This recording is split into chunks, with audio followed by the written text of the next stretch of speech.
Hello, and welcome to our presentation on developing a math YouTube channel to support parents. My name is John Kerrigan, and I am from the Mathematics Department and the Graduate School Education at Rutgers University. And I'm Alice Senares with Princeton University, and I'm really excited to be talking to you today about this. In terms of our session abstract, it has never been easier for educators to create their own content to share beyond the classroom. In our presentation, we will outline the development of our Math Videos for Parents YouTube channel that we built during the COVID-19 pandemic. We will discuss the tools, content, approach, and branding methods we took to create and publicize our channel with a focus on how current instructors can create their own content that the whole world can use. So our objectives today are learning strategies for jointly recording instructional videos, also to brand and advertise an instructional YouTube channel using different social media outlets, and finally to discuss the personal and professional rewards to creating your own content. So our zany idea happened during the COVID-19 pandemic. We wanted to work on a little project together and help people. We wanted to create a resource that both parents, students, teachers, whoever was interested could have to help with math. And a lot of that came anecdotally from our own friends and family and people we interact with on a daily basis. We were finding that many parents often have difficulty understanding and explaining the methods their children are using to solve mathematics problems. And a lot of that is rooted in the fact that the way mathematics is taught to students today with the New Jersey student learning standards or the Common Core state standards, if we're outside of New Jersey, relies on concepts. It's very conceptually driven, and it differs very much from the way parents might have learned mathematics when they were in school, when it was more traditional. So for example, there's scary terms like regrouping and compensating and things like that, which aren't that bad when you break it down, but it can sound intimidating to a parent or even a student when they're first learning the process for solving the problem. So our videos aim to show parents, here's the way that you learned it, here's the way your child might be learning it, and here's how they're related and why the way your child is learning it might be better in the long run in terms of learning and transfer. And then, once we had that discussion, we would do another problem that showed how to use the new method or conceptual method, if you will, on the problem. And throughout our videos too, we made very deliberate effort to connect concepts from elementary to secondary. For example, when we talk about using an area model for double digit multiplication, we try to let our viewers know, hey, this might seem like a lot of work to multiply two numbers, but by using an area model from a young age, this can help build an understanding that travels up with the student to high school when they multiply binomials using an area model. So, we really tried to make rich, comprehensive videos for parents and teachers and students that were also easy to follow and provided additional practice. Some of the tools that we use to create our videos, this was just an idea that we had, and then we're kind of amateurs at this too. So we looked around and researched and tried to come up with a way that the two of us could do this from our own locations and create content and then push it out to the world. And what we found the most helpful was Google Jamboard. This is a virtual whiteboard that both of us were able to access on our own time, place examples, images, problems, and then when we were actually doing the instruction, we were able to annotate each on our own end.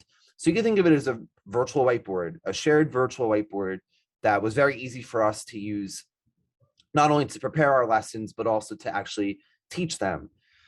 We use Zoom, much like we're doing right now. This is the video conferencing platform that allowed us to be together. We use Screencastify. Once we were on Zoom and had the Jamboard, Screencastify allowed us to record our sessions with both of our faces. And while we could have recorded through Zoom and saved it, the advantage of Screencastify was we were able to go back and edit and crop anything we needed to. Sometimes you have those weird endings and want to crop out, any fiddling around with the windows or the goodbye part. And it also allowed easy export to YouTube. So once we loaded it, we were able to name it and then push two buttons and it went right to YouTube on our channel. So we really enjoyed, the convenience of Screencastify for that. We use Envision Math. That's a Savvis product, formerly Pearson.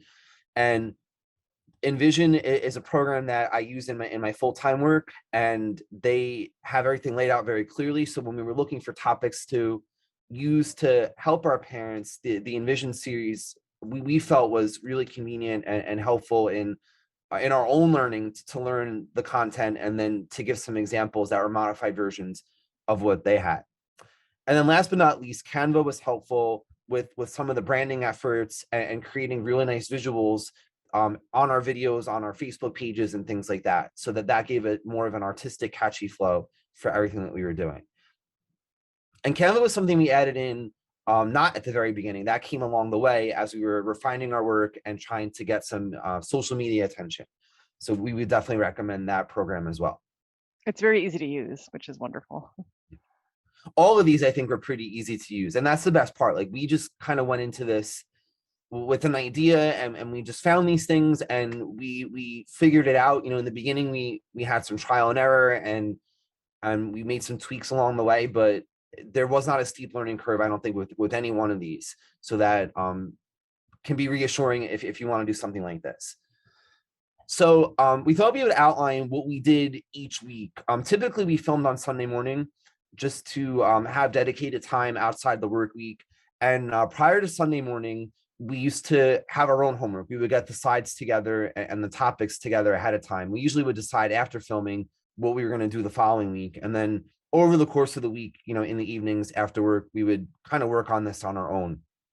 And we made an effort to pick topics that had a traditional way of solving that parents might have learned, but also now, students are learning it more conceptually. So an example of that would be partial products. That was one way to find products through multiplication. And it sounds scary, but if we compare it to something parents know, like multiplication by carrying, we try to connect those two things together and have a very clear connection to something that they knew versus something that sounds intimidating or is a conceptual way of solving things now. So once we picked the topic, we went to Jamboard. We would do a sample problem in the beginning and have it worked out both ways. So typically, Alice would go on and say, oh, when I learned this in school, I learned how to do it this way. I would line up the numbers vertically. I would multiply. I would carry over the one, whatever the problem was. And then she would turn to me and say, so John, how do you teach it now in elementary school? And I would kind of explain the background and the rationale for the more conceptual approach that is required in the standards. And then she would kind of engage in conversation with me to try to understand it as a learner herself. And then there was one problem afterward that she would then solve using the new approach. So it was a back and forth dialogue with us, with also some practice. And we would, to actually do this, we met on Zoom. One of us shared our screen with the virtual whiteboard up. So there was real-time annotation of the problem. And then we had Screencastify recording with both of our faces shown. So it allowed us to create content in two separate locations at the same time. And that was all thanks to Jamboard, Zoom, Screencastify. It was, those programs were great. And one of the wonderful things about creating your own content is then you always have it. So like once we made these videos, it's not like giving a lesson where you give this great lesson and then it ends. If you create a video, you always have it either on YouTube or you just have it that you can share out. And that's a really nice thing. So after the heavy lift of designing the slides and recording them, there was follow-up work that mostly Alice did to get these videos out to the world. We would then export them to YouTube. And like I said, that was very easy through Screencastify. We had our YouTube account linked up to Screencastify. So we would just put publish to YouTube. And then we would go into YouTube. Actually, no, this was on Screencastify. On Screencastify, we would dump in a description that would then sync over to YouTube. And in our descriptions, we just tried to explain to parents what the concept was, maybe even provide another example so that they had another written way to understand it. And we also would include the state standards because, a lot of elementary teachers, teach by standards, and there's standards-based report cards and things of that sort. So we tried to make those K to 12 connections very visible in our videos as well.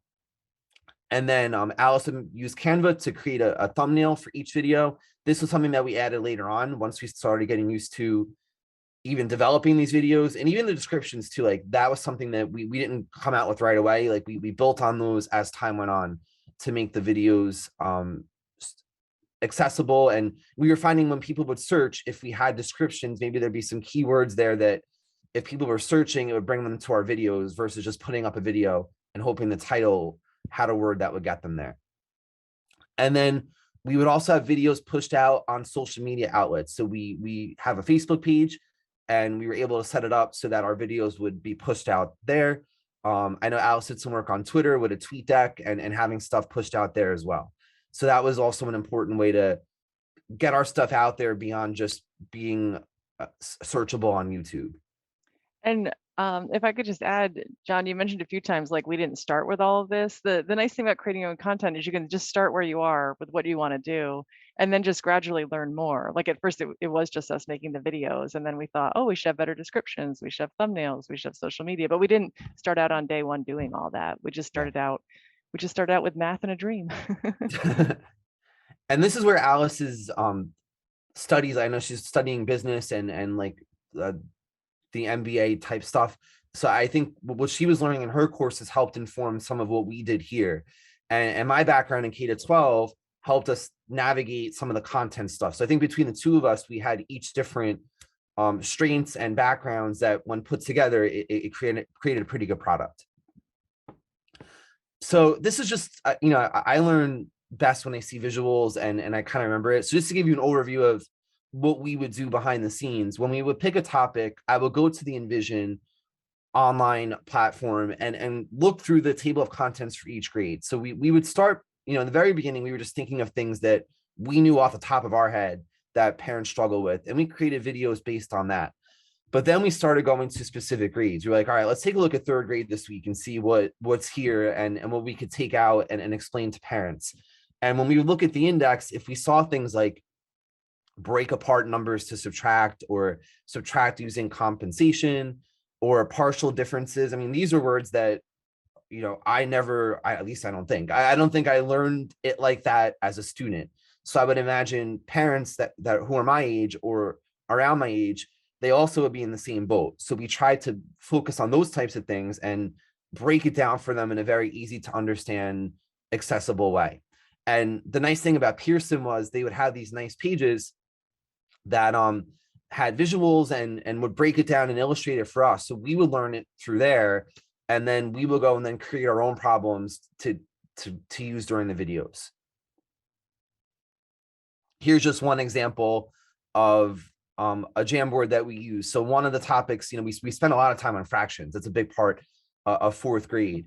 And we looked at traditional ways of comparing fractions versus a different way of comparing fractions. So what we would do is we would put the title on the middle of the whiteboard, then a problem also in the middle. Alice would do the left side, which was the way that we learned it. And then I would do the right side, which was the way that it's being taught in schools today. And we would have this recorded and the work shown live on our video. And then, the slide that would follow after that would be one additional problem using the new way. Here's just another example. I just took a screen capture of this. We were going over greatest common factor. Students learn GCF in younger grades. And I remember when I was a student, we used to draw factor trees out, and people still do this now too. So we illustrated that process live on the screen. Here's what it actually looked like. We would have the Zoom images of ourselves up on the top, but then Screencastify recorded the whole screen. And then we were able to push it out onto YouTube. And on the right, Alice worked out repeated division. So once we went over factor trees as the way we learned it, we then learned the phrase repeated division and how that related to factor trees and why it might be a more helpful approach to things as students learn about repeated division later on with exponents. And then, I talked up Screencastify a fair bit, and this is how easy it was. Once we finished our recording, we then would get a pop-up, and it would ask us, well, what do you want to do with it? So we would have this math videos for parents pop up. We would change the settings from private to public so that anybody could see it. We would dump our description into the description field and then click upload. And then from there, you can see down on the bottom right, we had some options. We could either download it to keep or just go right to YouTube. So, it was really, really easy once we were done to push it out. And that was the part I was most scared about prior to this. So I was like, once we make it, where's it going and how's it getting there? But it was really easy with Screencastify. Yeah, the technology is amazing these days. Okay, so one of the things, and John mentioned this before, was we made sure to, after we started kind of getting a handle on things, we started including rather robust descriptions. And that was so that people could kind of read through and see if that was a video they wanted to watch. But also one of the things that I learned was that a robust description helps the YouTube algorithm kind of find your video and recommend your video. And for all that we do with pushing out our videos on social media, most of our viewers come from YouTube recommending a video, like serving it up to them. So you want to keep that algorithm happy when you can. And so they say like a 200 to 300 word description is the best way to do that. Of course, using like the keywords that you think people might search on. And that was one thing I learned from Alice too about description link. That to me was fascinating. That you don't just want to put a 1 or 2 sentence blurb, but we started thinking about how can we fill up that many words. And it actually, we came upon this fair agreement with a description, some definitions, the link to the standards, and then ways to reach out to us. That usually filled the word requirement pretty well. Yeah, once we got going, it was pretty easy. And then another thing that we didn't do at the beginning, but we started doing was putting thumbnails in. So basically, when you go to YouTube, without a thumbnail, you would just kind of see like the initial first second of our video. It'd be like our faces and our Jamboard, but it wouldn't really tell you what the video was about. We would have to rely on the title and description for that. And it wasn't a very uniform presentation. So with Canva, it's almost like fancy PowerPoint slides. It's very easy to use. And so I would just start making thumbnails for each video. So I would always have our logo and the title and the math videos for parents. And then I would have a screenshot of the problems we were working on. And I might change the color of the background depending on like the grade level. And then it was really easy to just save it and upload it to YouTube as a thumbnail so that when you go to our video, you'll see that as the first thing. And that kind of helps with branding as well. So we started a brand account on YouTube rather than a personal account. It just gives you, it's free. It gives you access to some algorithms and some insights. And once you hit a certain number of followers, you can have a personal, a brand account URL. Once you hit even more followers, you could monetize, just if that's, your long-term vision. Having the videos go live at the same time every week, it helps the algorithm kind of trust your content's going to show up. We would post our videos once a week. Social media, it's like an infinity pool. Like people will be like, you should post once a day, but like we have full-time jobs, like we can't make videos every day. So it's a hobby. So we did once a week. Other people, might want to do more.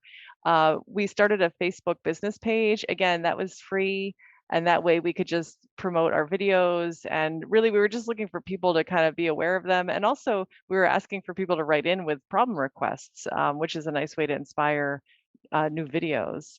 So every time we put a video up, we'd post about it on Facebook, Instagram, and Twitter. I would time it so that they would all go live at the same time every week. You can schedule it ahead of time, so you don't have to be like at the computer at that day at that time. And again, just being predictable, it helps your posts show up to other people. Another thing that I learned is you don't just want to be putting out like your own content on social media. You also want to put out some non-promotional content. So I would put out, a thing about our video, and then I might, follow up with like the next 2 posts would be like maybe a math joke or an article that I thought parents would like to read about how to reduce math anxiety. And so that way it's like you're giving to your audience, and that that helps it grow and helps you grow engagement.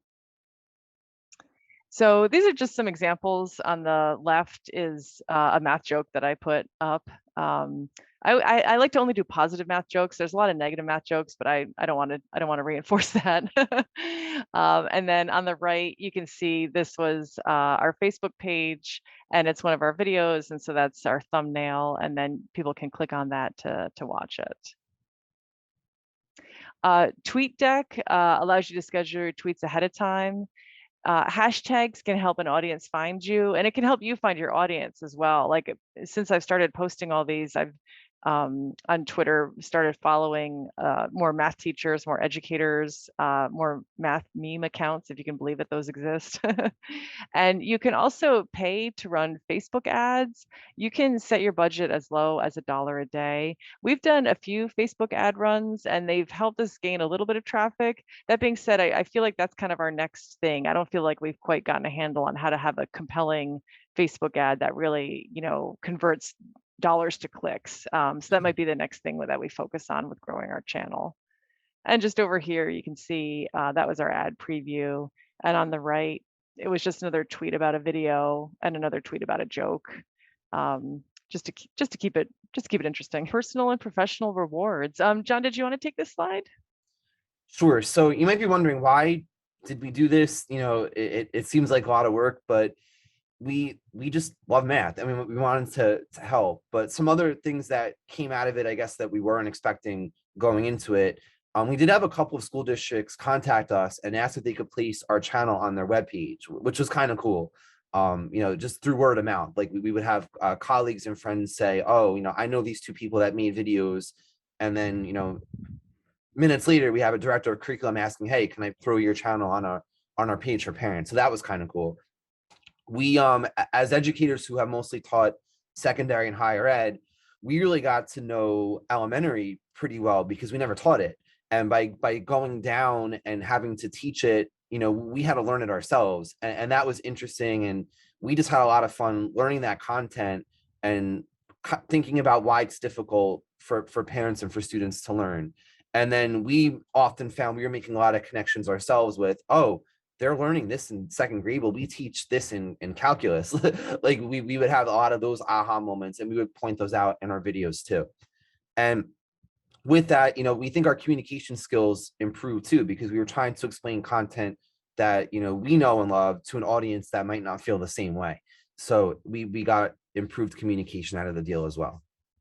I think too, it also helped us really stay current with technology. Yeah. Technology, it improved a lot due to the pandemic.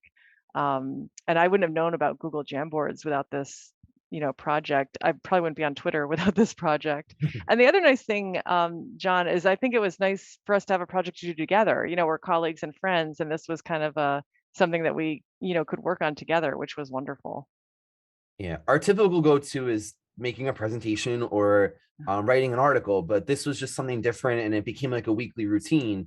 And we felt more impactful this way than just writing a journal article and having it pushed out and letting it die there. This was more of like an ongoing effort that can pay off for years. Like, we hope people will access our content for many years moving forward. And we were actually surprised when we would look at our YouTube stats, which videos had the most hits.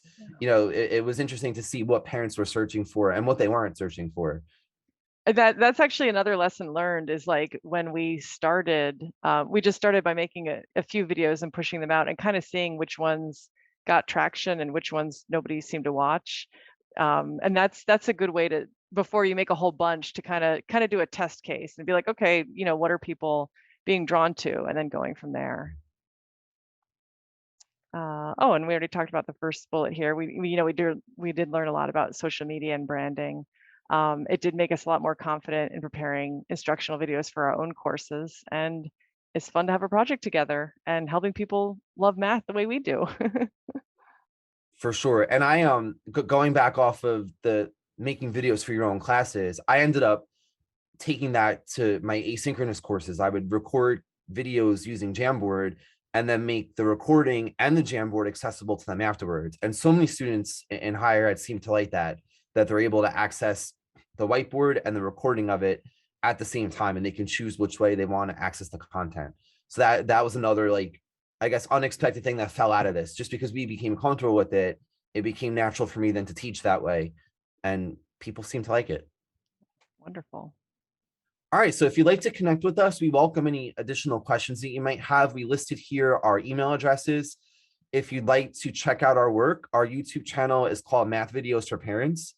So you can feel free to check that out, or follow us on Facebook, facebook.com/math videos for parents. Like Alice said, we do take requests. So if there's a request you'd like us to handle, we'd be happy to make a video on it and push it out through our sources. Thank you so much. We hope you found this helpful. Thank you.